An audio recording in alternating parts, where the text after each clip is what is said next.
I need you to soften my heart and break me apart. I need you to open my eyes and see that you're shaping my life. And all I am, I surrender.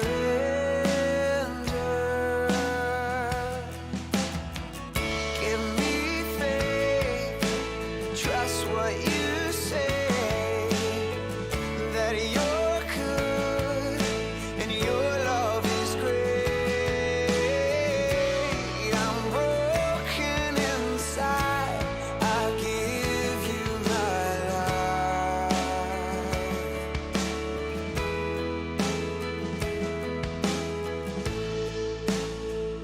I need you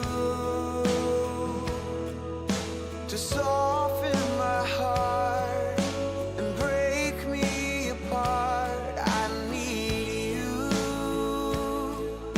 to pierce through the dark and cleanse every part of me. And all I am, I surrender.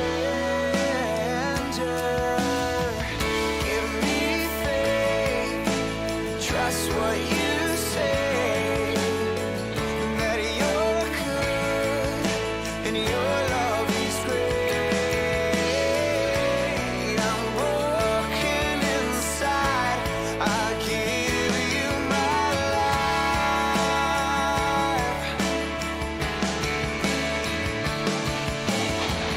I may be weak, but your spirit's strong in me. My flesh may fail, but my God, you never will. I may be weak, but your spirit's strong in me. My flesh may fail, but my God, you never will. Give me faith to trust what you say, that you're good and your love is great. I'm broken inside, I give you my life.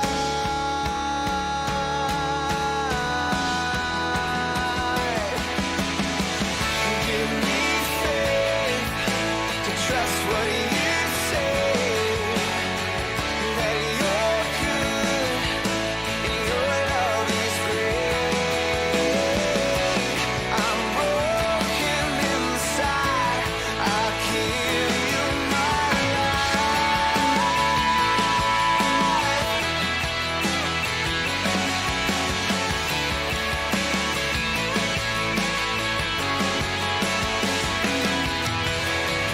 I may be weak, but your spirit's strong in me. My flesh may fail, but my God, you never will. I may be weak, but your spirit's strong in me. My flesh may fail, but my God, you never will. I may be weak, but your spirit's strong in me. My flesh may fail, but my God, you never will. I may be weak, but your spirit's strong in me. My flesh may fail, but my God, you never will.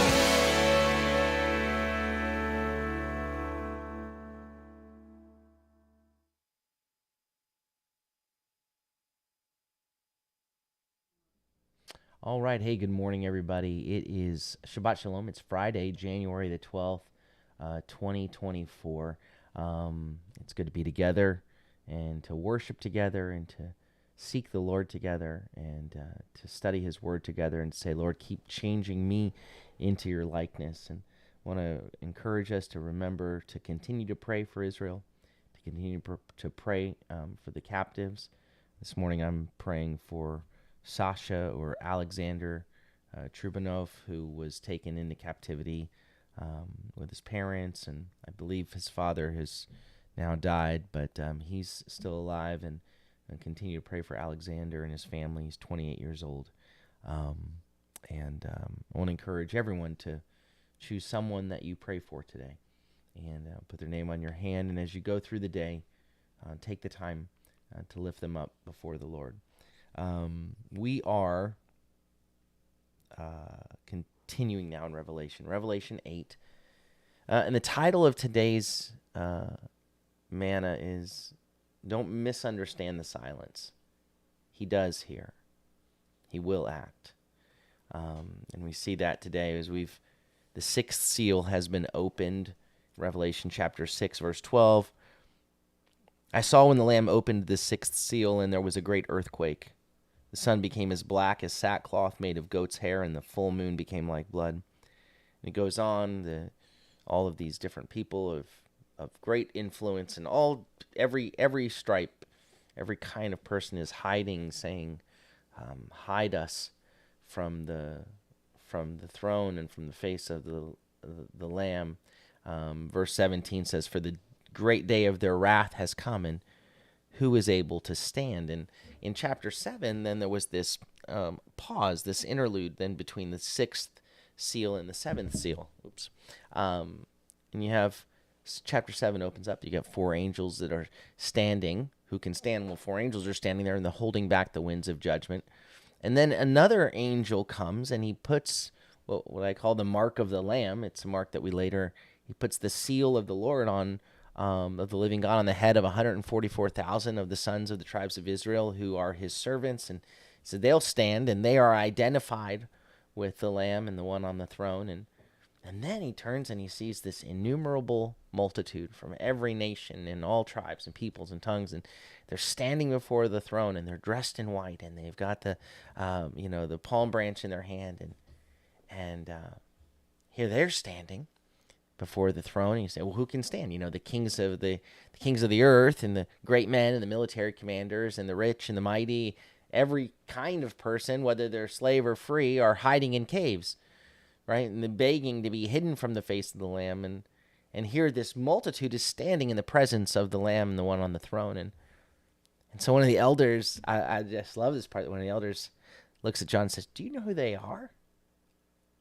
And John, who he's been isolated now to Patmos, the island of Patmos, because of the Word of God and because of his witness, and by extension, through John, through what the Lord reveals to him, to this vision is given to a believing community now that has been persecuted and killed for the sake of the gospel, that feels outnumbered, that feels small at times, that feels like they're being crushed and insignificant. And he says, so the angel says, "Do you know who they are?"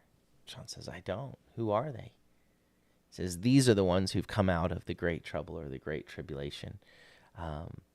And those robes are white because they've been washed in the blood of the Lamb. That's why they're here. He says in verse 15 of chapter 7, it says, "For this reason, it's because of this, they are before the throne of God, and they serve him day and night in his temple. The one seated on the throne will shelter them." He will, uses the word for tabernacle. In Greek, the word is skinis. Skinose. He will tabernacle. He will shelter over them. He will be their covering. They will never again go hungry. They will never thirst again.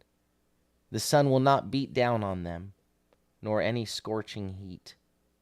Right? That's over. That's over.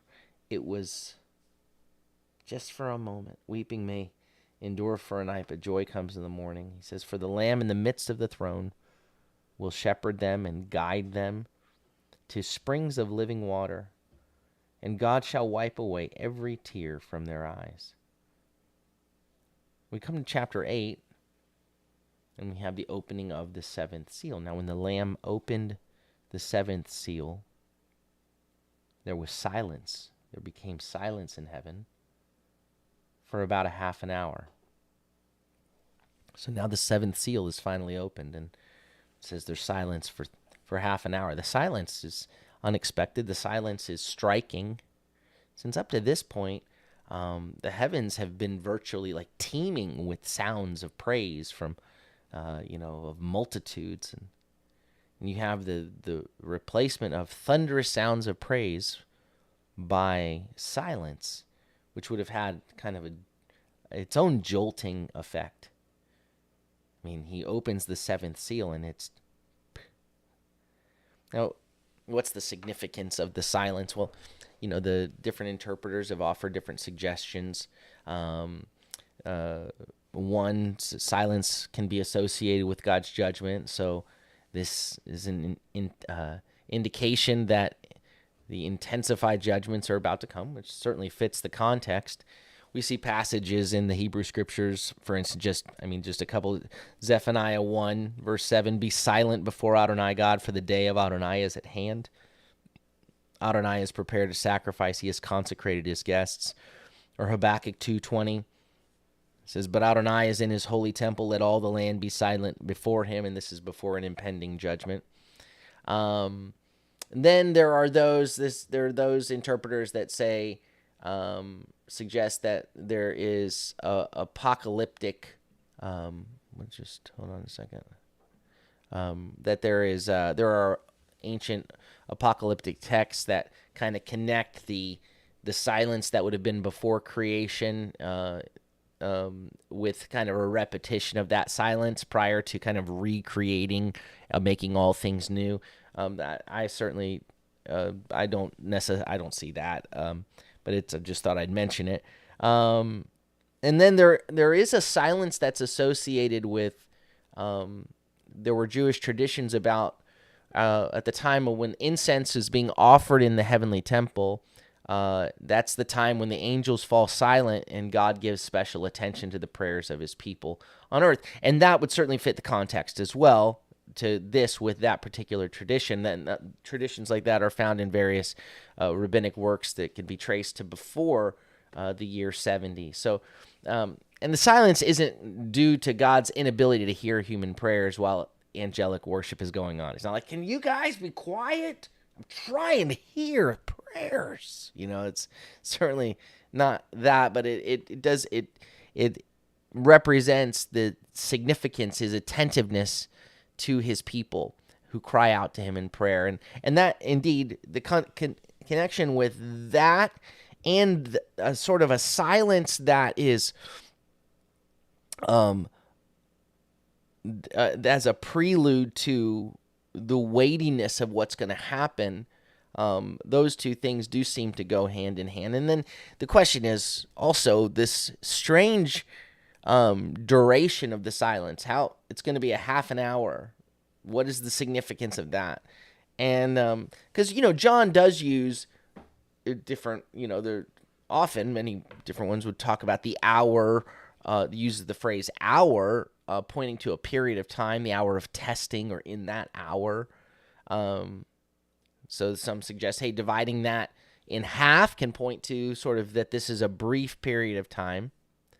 But it may very well be that because this is experiential as well for John, that the half hour may be literal.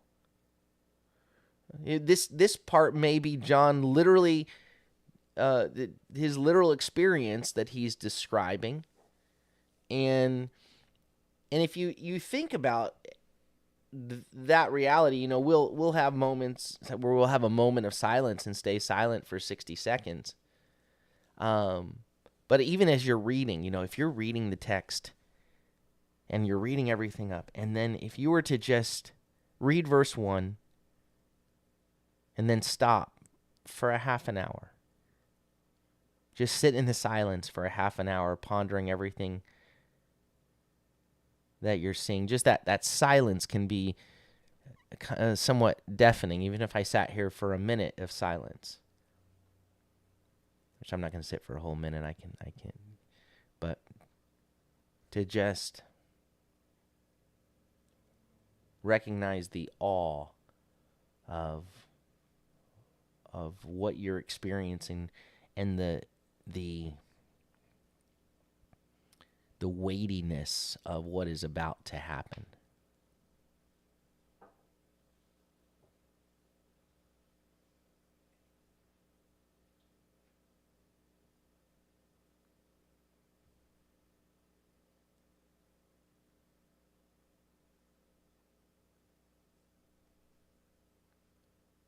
Just that silence gives you a sense of this was gripping. Everything went quiet. It's a gripping moment. And he says in verse 2, "Then I saw the 7 angels who stand before God, and 7 trumpets were given to them." So there is this feeling of contrast again. So we've had these different contrasts of like, the contrast between, I was looking, the Lion of the tribe of Judah, the root of David, and followed by, and then I saw one who looked like a lamb having been slain. So you have the contrast between the lion and the lamb. And then, of course, in chapter 7, we just saw the contrast between a crowd that's numbered of 144,000 from the tribes of the sons of Israel. And then you have an innumerable crowd from every tribe, tongue, and nation and people. And so you have this contrast now between the experience of the 7, or the silence, followed by the giving of 7 trumpets, which trumpets representing sort of one of the loudest human-made sounds.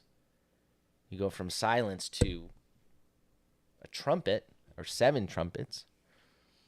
And in his vision here, it says John saw 7 angels standing ready to serve God. And so there are those that suggest that, well, he uses the article. He says the 7 angels, actually. It's not just 7 angels, but the 7 angels.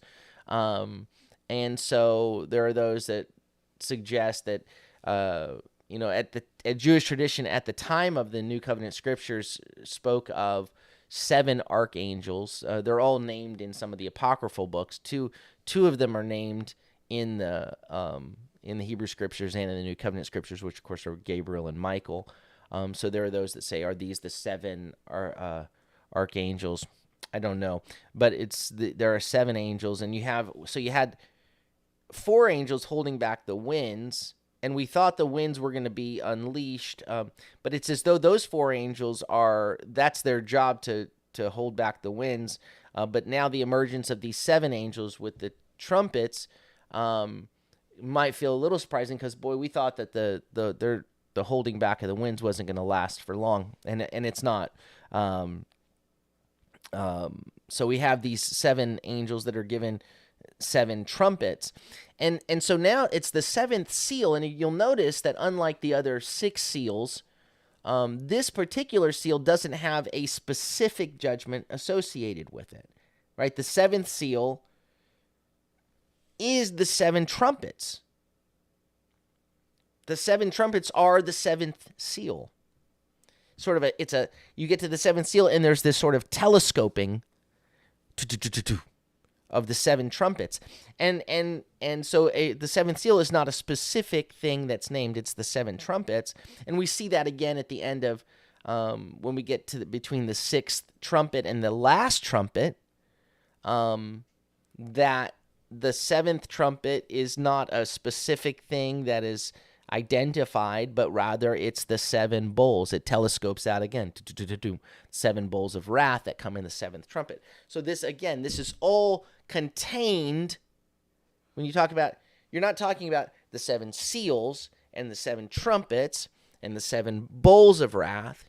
You're talking about the 7 seals are an entirety, and then the 7 trumpets within that 7th seal, and the 7 bowls of wrath within that 7th trumpet. And so you could even see how, what I talked about the other day, where you have this earthquake, that is the great earthquake that we read about in Revelation chapter 6, that we'll see again, the same earthquake, seeing from different perspectives, that becomes the beginning of the end of all things. And the sounding of the trumpets. Now you have trumpets, or in the Hebrew scriptures, were shofars. which we always talk about this during Rosh Hashanah, during Yom Teruah, that they're used to herald various important moments. They are a call to war. They can be a sounding of alarm, a call that something is about to shift, something that's about to change. There are many places where they are a signal of kind of end time destruction and judgment that's associated with what the Hebrew scriptures speak of as the day of the Lord. You have, I mentioned this before, this picture of, if you think about those Russian nesting dolls where they all are the same, but they're just different sizes. You could think of that in regards to the day of the Lord, that there are different times throughout the Hebrew scriptures that this is the day of the Lord. And there are times where it's a day of judgment, and it's pointing to, say, the Babylonian invasion of Jerusalem. This is the day of the Lord, right? These are iterations that begin to prepare you for what the day of the Lord will be. These are just like relatively small replicas or miniatures of the ultimate day of the Lord. And so, and with the day of the Lord, we would see the sounding of the trumpet. You can see these things that the Lord lays out in the Hebrew scriptures that are pointing to, they become almost a parable. They are a reality in themselves, but they point to something bigger and more real and more final, or more eternal. When we've talked about this in the book of Hebrews, in chapters 8 and 9, when it's talking about the tabernacle. Obviously, the tabernacle was a real thing. But in Hebrews 8, it says, it was a foreshadow. It was a shadow. It was like a model of the real temple, the real heavenly temple, right? So it gives us a picture, but it's like an architect's model that shows you what's being built. And it goes on in chapter 9 of Hebrews to say that the tabernacle and the things associated with it, these were and it uses, in the translation says symbol, but the word in Greek it was a parable.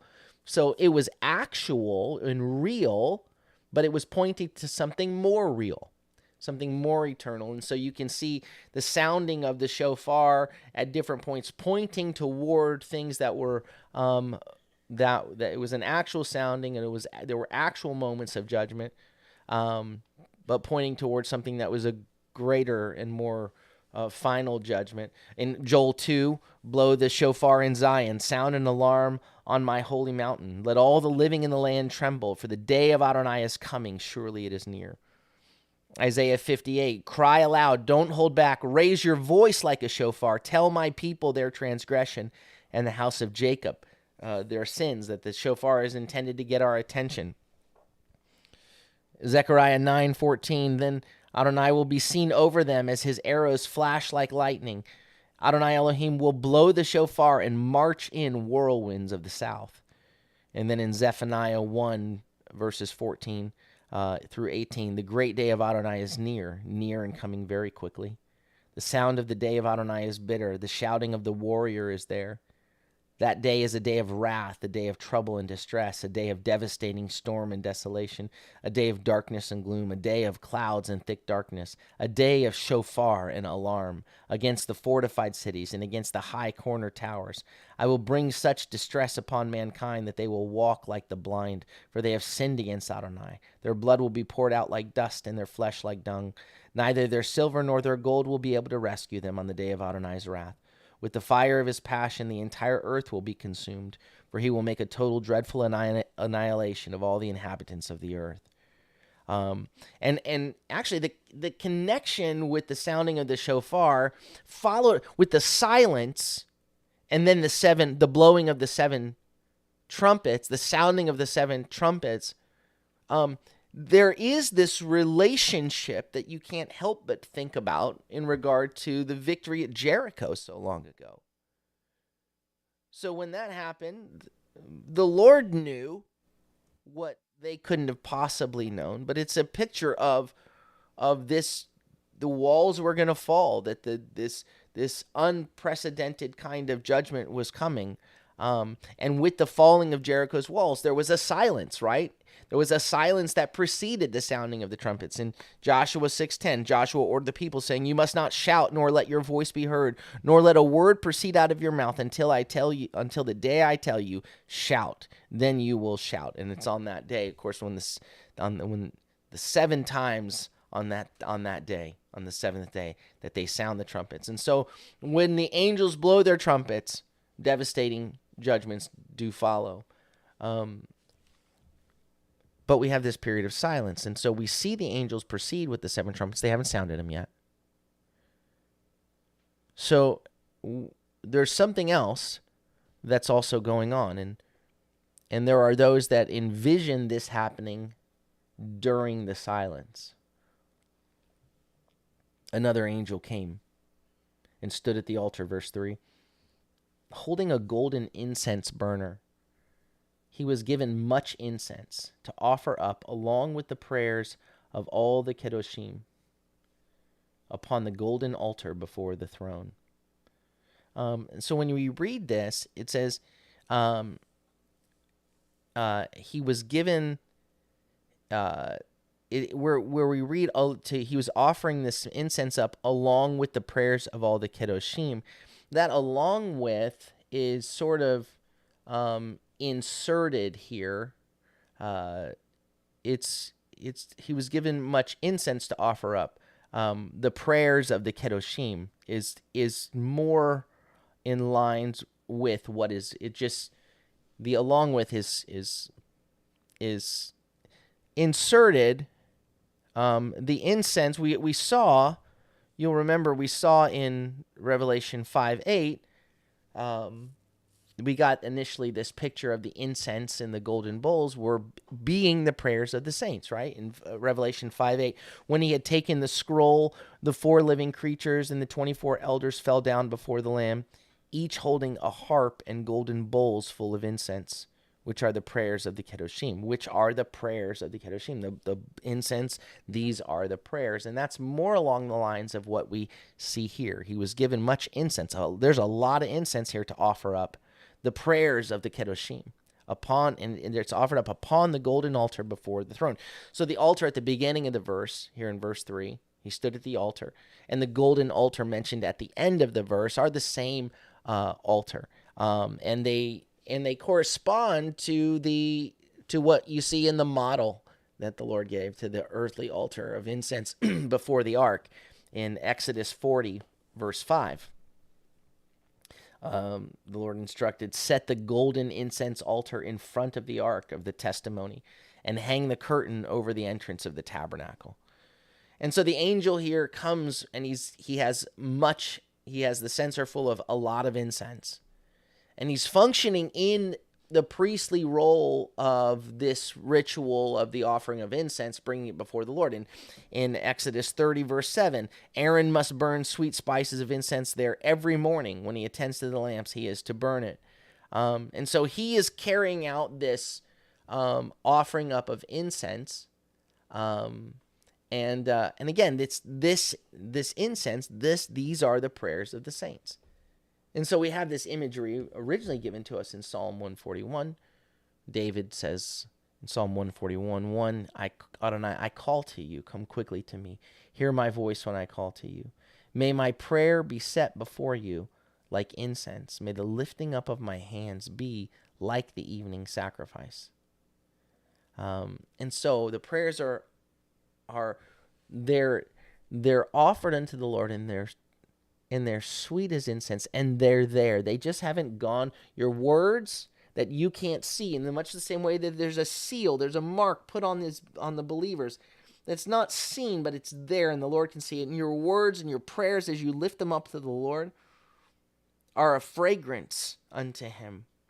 And they're like incense to him. They're in the throne room. And in chapter 6, you had the souls under the altar crying out to God for justice and vindication. And the Lord, I heard those cries. His answer was, just a minute. It's not yet. Not yet. But rest a little while longer. And he gave them a white robe, right? And so you have their prayers to the Lord.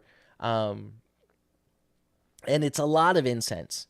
And this detail is offered because in chapter 6, we had the cries of those who had died for the sake of the name. But here it says that these are the prayers of who? Of all the saints, of all the believers, to offer up along with the prayers of all the Kedoshim upon the golden altar before the throne.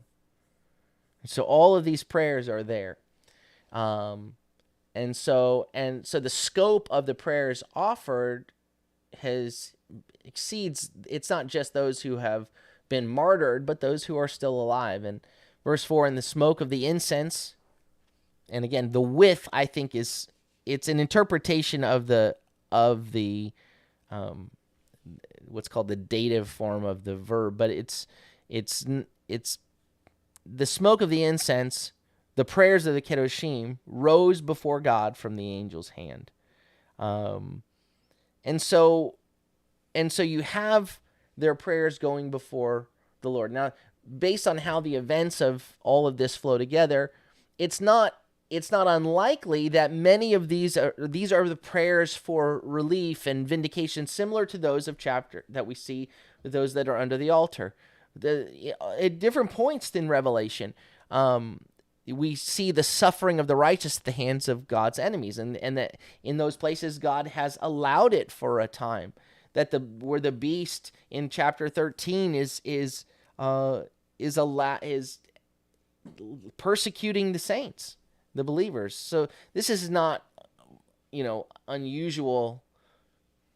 This fits within the entirety of the book, and throughout all of human history, with all of the sin that's there and the destruction, God's people have cried out for him, for justice, and at times there's a feeling of silence, like, where are you, Lord? And here we see that the silence doesn't mean that he hasn't heard, and the silence doesn't mean he won't act. Indeed, he has heard. The prayers are at his throne, and indeed he will act in his time. He knows what he's doing. Just a little while longer, a little while longer. The angel, verse 5, then took the incense burner, because he had offered up the prayers, so the prayers have gone forth. And he took the incense burner, this is where the prayers were, and he filled it. Now it was filled with fire from the altar. And he threw it to the earth. And there were clashes of thunder and rumblings and flashes of lightning. And there were earthquakes. So in dramatic fashion, sort of unexpected fashion, the angel moves from offering up the prayers to now it becomes a gesture of judgment, a foreshadowing of kind of the punishment that's about to be poured out with the 7 trumpets that follow. And there seems to be this relationship with the prayers of the saints that are offered, and then the activity of the angel who responds by taking fire from the altar, a fire that's fueled by what's been offered up on the altar by the prayers of the saints, and then this action of kind of throwing fire onto the earth. And this is imagery, of course, fire falling from the heavens of imagery of judgment. Of course, we do think about the encounter with the prophets of Baal with Elijah in 1 Kings 18. But there's a description in Ezekiel 10 that seems more connected with this. Ezekiel chapter 10, verses 1 and 2. Ezekiel says, I looked, and behold, over the expanse, over the heads of the cherubim, there appeared above them something like a sapphire stone resembling a throne. He spoke to the man clothed in linen and said, go in between the whirling wheels underneath the cherubim. Fill your hands with the glowing coals from between the cherubim and scatter them over the city. So he went in before my eyes. So he's instructed to fill his hands with burning coals from between the cherubim, scatter them over the city in judgment of the guilt of the house of Judah and Israel in that case. It's an act that he performs, and this is after what happened in chapter 9, where he had, in Ezekiel 9, placed the mark on the foreheads of those who quote unquote sigh and groan over all the abominations that have been committed. So you have this relationship there. And so now we begin to see that the fire from the altar is now poured out upon the earth. So this is evidence that the prohibition against, from chapter 7, verse 3, don't no longer harm the earth, that prohibition is no longer in effect, right? That it may even suggest that the four winds held back by the four angels are now going to be released. So don't misunderstand that silence. And central to this is your prayers are heard. And your prayers matter. Everything stops. And the prayers are brought before the Lord. And he does hear and he will act in his time. There's, in Psalms, Psalm 22, very famous psalm, of course, because Yeshua quotes the opening verse from the cross. My God, Psalm 22:2, why have you forsaken me? Distant from my salvation are the words of my groaning. This is the human experience that Yeshua identified with. Oh my God, I cried out by day, but you did not answer. By night, but there was no rest for me. So in identifying this psalm from this, Yeshua is identifying with this human experience. But when you continue in Psalm 22, the experience is, my God has forsaken me. But we're told in verse 25, he has not despised or disdained the suffering of the lowly one, nor has he hidden his face from him. But when he cried to him, he heard. Continue to pray. Continue to lift up your voice to the Lord. It is not in vain. It is not lost in the ether.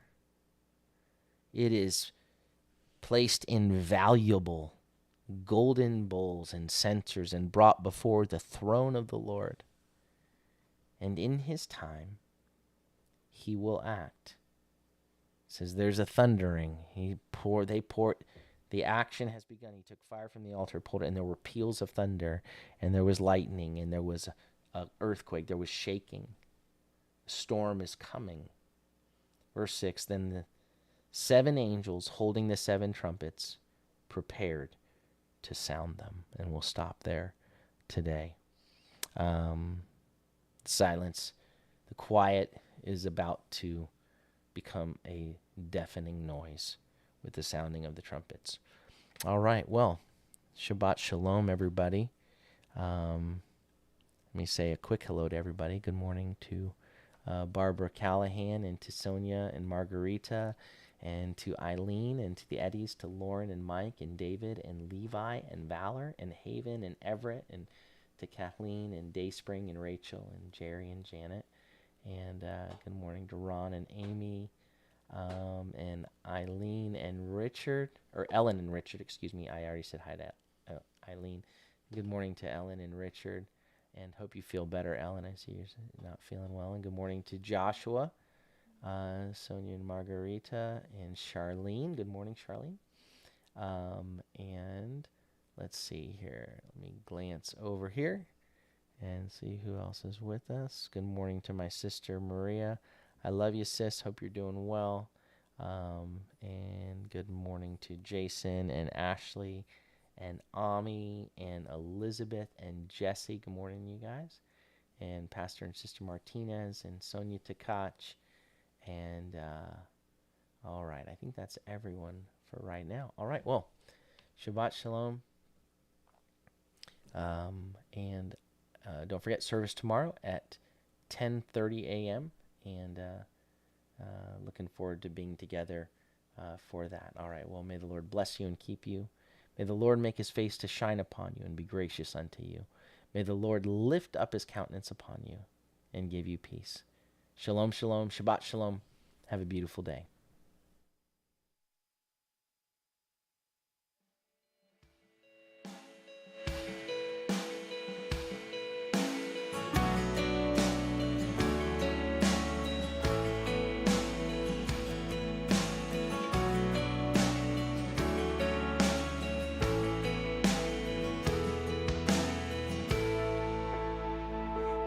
need you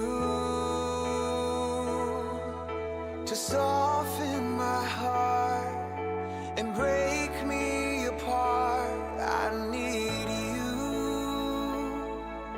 to open my eyes and see that you're shaping my life. And all I am, I surrender.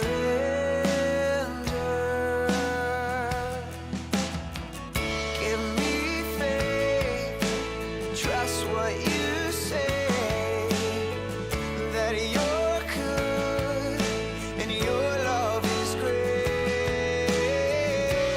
I'm broken inside, I give you my life.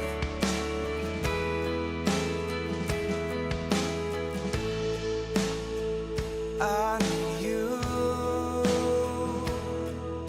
to soften my heart and break me apart. I need you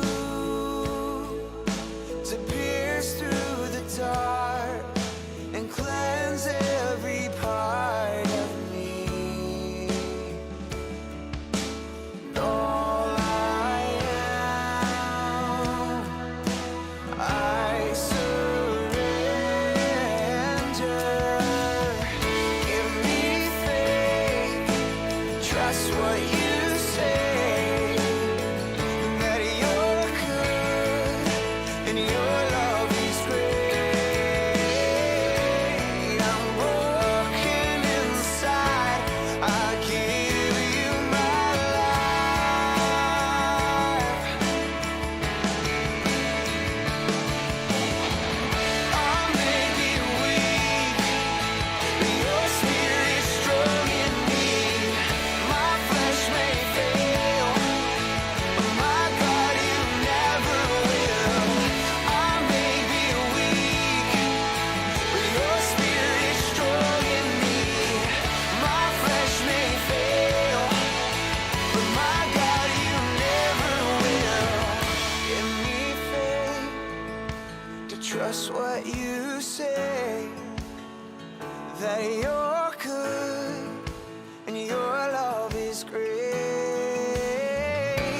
I'm broken inside, I give you my life.